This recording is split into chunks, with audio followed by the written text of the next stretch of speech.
ನಮ್ಮ ಬೆನ್ನ ಹಿಂದೆ ಜನ ಇರಬೇಕೇ ಹೊರತಾಗಿ ನಮ್ಮ ಎದುರಾಗಿ ಯಾರು ಇರಬಾರ್ದಲ್ಲ.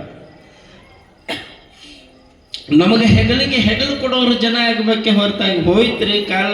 ಅವತ್ತಿನ ಕಾಲಕ್ಕೆ ಚಲೋ ಮಾತು ಹೇಳ್ತಿದ್ರು, ಏನು ಗಳಿಸದಿದ್ರು ಚಿಂತಿಲ್ಲ ಮರಾಯ, 4 ಮಂದಿ ಗಳಿಸು ಅಂತಿದ್ರು, 4 ಜನನ ಕಳಿಸು ಅಂತಿದ್ರು. ಯಾಕ? ಹೆಗಲ ಮೇಲೆ ಸಂಪೂರ್ಣವಾಗಿರುವಂತಹ ಹೆಗಲು ಕೊಡೋರು ಅವರ. ನಿನ್ನ ಹೊತ್ಕೊಂಡು ಹೋಗೋ ಕೊನೆ ಯಾತ್ರೆಯೊಳಗೆ ಅವ್ರು ನಿನ್ನ ಹೊತ್ಕೊಂಡು ಹೋದ್ರೆ ನಿನಗೊಂದಿಷ್ಟು ಮುಕ್ತಿ. ಸತ್ತು ಹೋದ ಮೇಲೆ ನಿನ್ನ ಹೆಣ ಸಾಹುಕಾರ ಅಲ್ಲ, ಗೌಡಲ್ಲ, ಕುಲಕರ್ಣಲ್ಲ, ಮಂತ್ರಿ ಅಲ್ಲ, ಏನರ ಇರು, ಜೀವಿದ್ದಾಗ, ಉಸಿರಿದ್ದಾಗ, ಈ ದೇಹದೊಳಗೆ ಪ್ರಾಣ ಪರಮಾತ್ಮ ಇದ್ದಾಗ ಬಂದ್ರ ದಣಿಯರು ಬಂದ್ರಂತೀವಿ, ಬಂದ್ರ ಸಾಹುಕಾರ ಬಂದ್ರಂತೀವಿ, ಬಂದ್ರ ಸಾಹೇಬರು ಬಂದ್ರಂತೀವಿ, ಬಂದ್ರ ದೊಡ್ಡವರು ಬಂದ್ರಂತೀವಿ. ಉಸಿರು ಹೋದ್ಮೇಲೆ ಹೆಣ ಬಂತನ?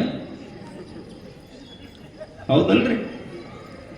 ದಣಿಯರನ್ನು ತೋರ್ಸಕ್ ಹೋಗಿದ್ರು ಅಂತಾರ, ದಣಿಯರು ಆರಾಮಾಗಿರನು ಅಂತಾರ, ದೊಡ್ಡವ್ರು ಆರಾಮಾಗಿರನು ಅಂತಾರ, ಮಿನಿಸ್ಟರ್ ಆರಾಮಾಗಿರನು ಅಂತಾರ, ಮೆಂಬರ್ ಆರಾಮಾಗಿರನು ಅಂತಾರ. ಸತ್ತು ಹೋಗೈತಿ ಅಂತ ಗೊತ್ತಾಗತ್ತಿಗೆ ಹೆಣ ಇವತ್ತು ಇಡ್ತಾರ, ಇವತ್ತು ಮುಗಿಸ್ತಾರ. ಅದಕ್ಕೆ ಹೇಳ್ತಾರೆ ನಮ್ಮವರು, ಹೊಟ್ಟೆಯೊಳಗಿದ್ದಾಗ ಭ್ರೂಣ, ಸತ್ತ ಮೇಲೆ ಹೆಣ. ಹೊಟ್ಟೆಯಾಗಿದ್ದಾಗ ಭ್ರೂಣ, ಸತ್ತ ಮೇಲೆ ಹೆಣ. ನಡಬರ್ಕೆ ಯಾಕೋ ದಂದಣ ದತ್ತಣ? ನಡಬರ್ಕೆ ಯಾಕ? ನೀನು ಒಂದಷ್ಟು ಇರ್ಬೇಕಾದ್ರೆ ಹಿಂಗಿರ್ಬೇಕಲ್ಲ. ಎಲ್ಲಿವರೆಗೂ ನಿನ್ನ ದೇಹದೊಳಗೆ ಉಸಿರದ, ಎಲ್ಲಿವರೆಗೂ ನಿನ್ನ ದೇಹದೊಳಗೆ ಪ್ರಾಣದ, ಎಲ್ಲಿವರೆಗೂ ಬದುಕಾಕ ಭಗವಂತ ನಿನಗೊಂದು ಅವಕಾಶ ಕೊಟ್ಟಾನ, ಅಲ್ಲಿವರೆಗೂ 4 ಮಂದಿ ಬಾಯಾಗ ಬೇಕಾಗಿ ಬದುಕೋದಕ್ಕೆ ನೀವು ಸಿಟ್ಟು ಮಾಡಿ ಎಲ್ಲಾರನ್ನೂ ದೂರ ಮಾಡಿಕೊಂಡ್ರೆ ಬಂತೇನು ಪ್ರಯೋಜನ? ಏನು ಪ್ರಯೋಜನ? ಅಷ್ಟು ಮಂದಿಗೆ ಬೇಸರಾಗಿ ಬದುಕು ನಮಗೆ ಬೇಕಾಗದೇನು? ಎಲ್ಲರೂ ನಮ್ಮನ್ನು ನೋಡಿದ್ರೆ ಬಾಗ್ಲ ಹಾಕೊಳ್ಳುವಂಗಿರಬಾರ್ದು. ಬಂದ್ರೆ ಸಾಕು ಅಂತ ಬಾಗ್ಲ ತೆಗೆದು ನಮಸ್ಕಾರ ಮಾಡುವಂಗಿರ್ಬೇಕಲ್ಲ. ಬಂದ್ರೆ 4 ಜನ ಬರ್ರಿ ಕುಂದುರ್ರಿ ಅಂತ ಅನ್ನುವಂಗಿರ್ಬೇಕು. ಇಲ್ಲಿ ನೋಡ್ರಿ ಇಷ್ಟು ವ್ಯತ್ಯಾಸ ಅದ. ಯಾರಾದ್ರೂ ಬಂದಾಗ ಕುಂತು ಕುರ್ಚಿ ಬಿಟ್ಟು ಎದ್ದು ನಿಂತರು ಅಂತಂದ್ರ ಆ ವ್ಯಕ್ತಿಗೆ ಬಹಳ ಗೌರವ ಇರ್ತೈತಿ. ಬರ್ರಿ ಕುಂದುರ್ರಿ ಅಂತಾರೆ. ಇಷ್ಟ ನೋಡ್ರಿ ವ್ಯತ್ಯಾಸ. ಕುಂತು ಕುರ್ಚಿ ಬಿಟ್ಟು ಎದ್ದು ಬರ್ರಿ ಅನ್ನೋದು ಬೇರೆ, ಅವ್ರು ಬಂದ ತಕ್ಷಣ ಕುಂತು ಜಾಗ ಬಿಟ್ಟು ಎದ್ದು ಹೋಗುದು ಬೇರೆ. ಎರಡೂ ಅಲ್ಲೇ ಅದಾವ. ಎದ್ದು ನಿಂತು ನಮಸ್ಕಾರ ಅಂದ್ರ ಬೇಕಾಗೇನಂತ ಅರ್ಥ.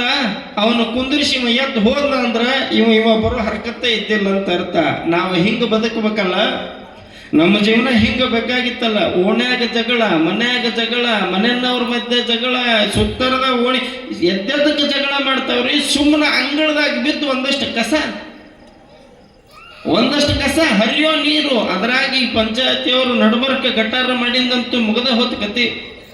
ಅವ್ರ ಮನೆ ಕಸ ಬಂದು ಇವ್ರ ಮನೆ ಮುಂದೆ ನಿಂದ್ರೋದು, ಇವ್ರ ಮನೆ ಕಸ ಹೋಗಿ ನಿಮ್ಮೂರಾಗ ಇಲ್ಲ ಬಿಡ್ರಿ. ಅದು ನಾ ನಿಮ್ಮೂರ್ ಸುದ್ದಿ ಹೇಳಕತ್ತಿಲ್ಲ. ನೀವು ಒಟ್ಟ ಜಗಳ ಮಾಡಲ್ಲ ಪಾಪ. ಅಜ್ಜ ನಮ್ಮೂರಾಗೂ ಐತಿ, ನೀವು ಬಂದು ನೋಡಿಲ್ಲತ್ತೀರಿ. ಇದು ಎಲ್ಲ ಊರಾಗೂ ಹಂಗೈತಿ. ಅವಾಗ ಮನೆ ಮುಂದೆ ಸಂಪೂರ್ಣ ಮಣ್ಣಿತ್ತು. ಶಾಳೆ ತಗೊಂಡು ಹೊಡೆದು ತಮ್ಗೆ ಎಷ್ಟು ಬೇಕು ಅಷ್ಟ ನೀರು ಹೊಡ್ಕೊಂತಿದ್ರು. ರಂಗೋಲಿ ಹಾಕಿ ಒಳಗೆ ಹೋಗಿ ಬಿಡ್ತಿದ್ರು. ಯಾವಾಗ ಸಿಸಿ ರೋಡ್ ಬಂತು, ಪೈಪ್ ಹಿಡ್ಕೊಂಡು ಅಂಗಳ ತೊಳಿತಾವ. ಮನೆ ತೊಳಿತಾವ ಇಲ್ಲ ಗೊತ್ತಿಲ್ಲ, ಒಳಗಿನ ಮನೆ ತೊಳಿತಾವ ಇಲ್ಲ ಗೊತ್ತಿಲ್ಲ. ಇವ್ರ ಮನೆಗೆ ಭರ್ಜರಿ ನೀರು ಬರ್ತಿರ್ತಾವ, ಇವ್ರ ಪೈಪ್ ಹಿಡಿದು ಅಂಗಳ ತೊಳಿತಿರ್ತಾರ. ಹಿಂದಲ ಮನೆಗೆ ನೀರು ಹೊಕ್ಕಿರಲ್ಲ, ಮೋಟ್ರ್ ಹಚ್ಚಿ ಒದರಿಸ್ತಿರ್ತಾವ. ಮತ್ತೆ ಅವ್ರಿಗೆ ಸಿಟ್ಟು ಬರುತ್ತೆ. ಏನಂತ? ಸಾಕಾಗ್ಯವಿಲ್ಲ, ಬಂದ್ ಮಾಡು. ಯಾಕ? ನಮ್ಮ ಮನೆ ನಮ್ಮ ನಳ.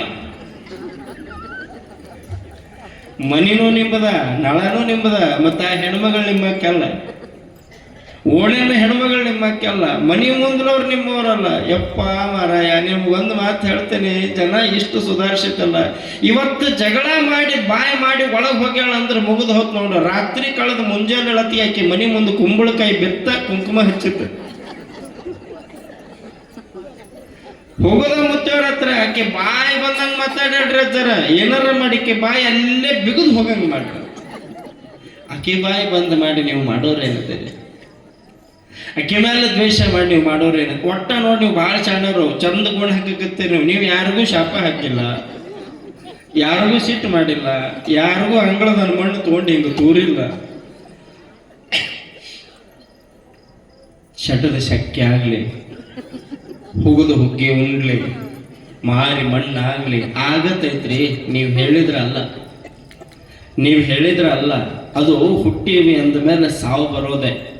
ಏಳು ಬೀಳು ಇರುವುದೇನೆ ಇಲ್ಲಿ ಹುಟ್ಟಿ ಬಂದ ಮೇಲೆ, ಸುಖ ದುಃಖ ಕಾಡುವುದೇನೆ ಉಪ್ಪು ಖಾರ ತಿಂದ ಮೇಲೆ, ಕಷ್ಟ ಮೆಟ್ಟಿ ಸಾಗಬೇಕಯ್ಯ ಗೆಳೆಯ, ಕೈಯ ಚೆಲ್ಲಿ ಕೊರಗೋದ್ಯಾಕಯ್ಯ, ಗೋಣು ಹಾಕಿ ಕೂಡ ಬೇಡ ಗತ್ತಿನಾಗ ಬಾಳ ನೋಡ, ಯಾರಿಗುಂಟು ಯಾರಿಗಿಲ್ಲ ಬಾಳೆಲ್ಲ ಬೇವು ಬೆಲ್ಲ. ಪ್ರೀತಿ ಪ್ರೇಮ ನಡೆದ ವೇಳೆ ತಪ್ಪಲಿಲ್ಲ ರಾಸಲಿಲ್ಲ, ಕದ್ದು ಮುಚ್ಚಿ ನಡೆಯೋ ವೇಳೆ ಮನಸ್ಸಿನಲ್ಲಿ ತೂಗು ಉಯ್ಯಾಲೆ, ಒಳಗೆ ಹೊರಗೆ ಯಾಕೆ ಬೇಕಯ್ಯ ಗೆಳೆಯ, ಒಳಗೆ ಹೊರಗೆ ಯಾಕೆ ಬೇಕಯ್ಯ, ಗೋಣು ಹಾಕಿ ಕೂಡ ಬೇಡ ಗತ್ತಿನಾಗ ಬಾಳ ನೋಡ, ಯಾರಿಗುಂಟು ಯಾರಿಗಿಲ್ಲ ಬಾಳೆಲ್ಲ ಬೇವು ಬೆಲ್ಲ. ಏನು ಶಾಶ್ವತದ ಈ ಭೂಮಿ ಮೇಲೆ ಇರೋದರಿ? ಉಪ್ಪು ಖಾರ ತಿಂತೀವಿ, ಹುಳಿ ತಿಂತೀವಿ, ಬಾಯಿಗೆ ರುಚಿ ಏನು ಬೇಕು ಅದೆಲ್ಲ ತಿಂತೀವಿ, ಒಂದು ಕ್ಷಣ ಬರೋದೆ. ನಿಮ್ಮ ಕಡೆಯಿಂದನ ತಪ್ಪಿರ್ಲಿ, ಅವ್ರ ಕಡೆಯಿಂದನ ತಪ್ಪಿರ್ಲಿ, ಆ ತಪ್ಪನ್ನ ಎತ್ತಿ ಹಿಡಿದು ದೊಡ್ಡದು ಮಾಡ್ಕೊಂತ ಹೋಗವ ದೊಡ್ಡ ಮನುಷ್ಯ ಆಗಿರಂಗಿಲ್ಲ. ಏನೋ ಕೆಟ್ಟ ಸಮಯ ಬಂದೈತಿ, ಮುಗಿದು ಹೋಗೈತಿ, ನಾವಿಬ್ಬರು ಚಂದ ಇರೋಣಂತ ಬಾಳೆ ಮಾಡೋದೇನೈತಲ್ಲ ಅದು ದೊಡ್ಡದಾಗತೈತೆ ಹೊರತಾಗಿ ದ್ವೇಷ ಮಾಡ್ಕೊಂತ ಕುಂದಿರೋದಲ್ಲ. ದ್ವೇಷ ಮಾಡ್ಕೊಂತ ಕುಂದಿರೋದಲ್ಲ. ದೇವ್ರ ಮನಿ ಅಂದ್ರೆ ಹೆಂಗ್ ಒಲಿತಾನ್ರಿ? ಮನೆಯವ್ರ ಒಲಿಯೋದಿಲ್ಲ. ಎಲ್ಲರ ನಾನು ಸಿಟ್ಟು ಸಿಟ್ಟು ಸಿಟ್ಟು ಮಾಡಿ ಹೇಳ್ತಾರ ಅವರು. ತನುವಿನ ಕೋಪ ತನ್ನ ಹಿರಿತನದ ಕೇಡ. ಒಂದಿಷ್ಟು ಮಂದಿ ಎತ್ತಿ ಕೈ ಎತ್ತಿ ಹೊಡೆಯಕ್ ಹೋಗ್ತಾರ, ಗಾಡಿಗೆ ಕೂತಾರ. ಕೈ ಯಾರು ನೋವಾಗುದು? ಕೈ ಯಾರು ನೋವಾಗುದು? ಮನದ ಕೋಪ ತನ್ನ ಅರಿವಿನ ಕೇಡ. ಸಿಟ್ಟಿನಾಗ ಸುಮ್ಮನೆ ಹೋಗಿ ಎಲ್ಲಾರ ಕುಂದ್ರೋದು, ಏನಾರ ಮಾಡಿಕೊಳ್ಳೋದು. ಒಂದಿಷ್ಟು ಮಂದಿ ಸಣ್ಣ ಸಣ್ಣ ವಿಚಾರಕ್ಕೆ ಮನಿನ ಬಿಟ್ಟು ಹೋಗೋದು. ಏನು ಸಾಧಿಸ್ದಂಗಾತಿ ಭೂಮಿ ಮೇಲೆ? ಏನು ಸಾಧಿಸಿದಂಗಾತಿ ಭೂಮಿ ಮೇಲೆ? ನೋಡಿ, ಈ ಭೂಮಿ ಮೇಲೆ ಮನುಷ್ಯನಿಗೆ ಮಾತ್ರ ಭಗವಂತ ಒಲದಾನ, ಹಂಗಂತ ಎಲ್ಲ ಮನುಷ್ಯರಿಗೂ ಒಲದಿಲ್ಲ. ಮನುಷ್ಯನಿಗೆ ಭೂಮಿ ಮೇಲೆ ಮಾತ್ರ ಮನುಷ್ಯನಿಗೆ ಮಾತ್ರ ಪರಮಾತ್ಮ ಬಂದಾನ, ಹೇಳಿದ್ದು ಕೇಳೋಣ, ಒಂದಷ್ಟು ಪ್ರಸಾದ ಮಾಡಿ. ಸಿಟ್ಟು ಮಾಡಬೇಕು, ಬೇಡ ಅಂತ ಅನ್ನೋಂಗಿಲ್ಲ.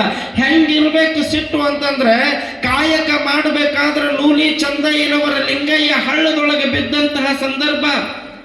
ನೂಲಿ ಚಂದಯ್ಯನವರ ಕಾಯಕ ಮಾಡೋ ಕಾಲಕ್ಕೆ ಕೊರಳೊಳಗಿದ್ದ ಲಿಂಗಯ್ಯ ಹಳ್ಳಕ್ಕೆ ಬಿದ್ದಾಗ ಪರಮಾತ್ಮ ಕೇಳ್ತಾನ, ಏನ್ ಆ ನೂಲಿ ಚಂದಯ್ಯ ಲಿಂಗಯ್ಯಗೆ ಕೇಳ್ತಾನೆ, ಏನ್ ಕಡಿಮೆ ಆಯ್ತು ಅಂತ ನಾನು ಬಿಟ್ಟು ಹೋದ್ಯೋ? ನಾನಿನಗೇನು ಕಡಿಮೆ ಮಾಡಿದ್ದೆ? ಆಚಾರದಲ್ಲಿ ಕಡಿಮೆಯಾಗಿತ್ತೇನು? ವಿಚಾರದಲ್ಲಿ ಕಡಿಮೆಯಾಗಿತ್ತೇನು? ಕಾಯಕದಲ್ಲಿ ಕಡಿಮೆಯಾಗಿತ್ತೇನು? ಸತ್ಯದಲ್ಲಿ, ಧರ್ಮದಲ್ಲಿ, ನ್ಯಾಯದಲ್ಲಿ, ನೀತಿಯಲ್ಲಿ ನಾನು ಯಾವ ತಪ್ಪು ಮಾಡದಿದ್ರು ನನ್ನನ್ನು ಬಿಟ್ಟು ಹೋಗಿ ಅಂದ ಮೇಲೆ ನಾನಿನ್ನನ್ನು ಹೊಳ್ಳಿ ತಗೊಳಂಗಿಲ್ಲ ಅಂತ ಹಠ ಮಾಡಿದ. ಹೊಳ್ಳಿ ತಗೊಳಂಗಿಲ್ಲ ಅಂದದ್ದಕ್ಕೆ ಬಿಟ್ಟು ಹೋದ ಲಿಂಗಯ್ಯ ನೂಲಿ ಚಂದಯ್ಯನ ಬೆನ್ನು ಹತ್ತಿದ. ಅವ ಹೊಸದಿರುವಂತ ಹಗ್ಗ ಮಾರಿ ಅವನನ್ನು ಹೊಳ್ಳಿ ಕೂಡಿಕೊಂಡ. ಇಂಥ ಸಿಟ್ಟಿರ್ಬೇಕಲ್ಲ, ಇಂಥ ಸಿಟ್ಟಿರ್ಬೇಕಲ್ಲ. ನಮಗಿರೋ ಸಿಟ್ಟ ಬೇರೆ. ಏನೋ ಅರಿಯದ ಮುಗ್ಧ ಮನಸ್ಸಿನ ಕೊಡಗೂಸು. ಕೈಯೊಳಗೊಂದಿಷ್ಟು ಪ್ರಸಾದ ತಗೊಂಡು ಹೋಗಿ ಪರಮಾತ್ಮಗೆ ಊಟ ಮಾಡಿಸ್ಬೇಕಾದ್ರೆ ಅವ ಉಣ್ಣಂಗಿಲ್ಲ. ಹಣಿ ಹಣಿ ಜಜ್ಕೊಂಡ್ಲು. ಪರಮಾತ್ಮ ಊಟ ಮಾಡಿದ್ರೆ ಹೊಕ್ಕಿನಿ ಅಂದ್ಲು. ಸಾವೇ ಬರುತ್ತಾ ಅಂದ್ರೂ ಕೂಡ ಆಕಿ ಮನಸ್ಸಿನಾಗ ಏನಿತ್ತು ಅಂತಂದ್ರ ಉಣವಲ್ಲ ಅಂತ ಅಷ್ಟ ಮನಸ್ಸಿನಾಗಿತ್ತೆ ಹೊರತಾಗಿ ಅವನ ಮೇಲೆ ಸಿಟ್ಟೈತಿ ಅಂತಲ್ಲ. ಒಂದು ನಿರ್ಧಾರ ಮಾಡಿದ್ಲು, ಸತ್ರ ಸಾಯ್ಲಿ, ನಮ್ಮಪ್ಪ ಹೇಳೋಣ ಅಂದ್ಮೇಲೆ ನಾ ಪರಮಾತ್ಮಗೂ ಉಣಿಸಿ ಹೋಗ್ಬೇಕು ಅನ್ನುವಂತ ಹಠ ಇತ್ತಲ್ಲ. ಅಂತ ಹಠ ಇರ್ಬೇಕಲ್ಲ. ಸುಮ್ಮನೆ ಇನ್ನೊಬ್ಬರ ಮೇಲೆ ದ್ವೇಷ ಮಾಡ್ಕೊಂತ, ಇನ್ನೊಬ್ಬರನ್ನ ಬೈಕೊಂತ, ಇನ್ನೊಬ್ಬರಿಗೆ ಅನ್ಕೊಂತ, ಮತ್ತೊಬ್ಬರ ಬಗ್ಗೆ ಮಾತಾಡ್ಕೊಂತ ಕಾಲಹರಣ ಮಾಡೋದಕ್ಕಿಂತ ನಮ್ಮ ಸತ್ವ ಅನ್ನೋದೇನು ಅಂತ ತಿಳ್ಕೊಳ್ಬೇಕು. ಏನಂತ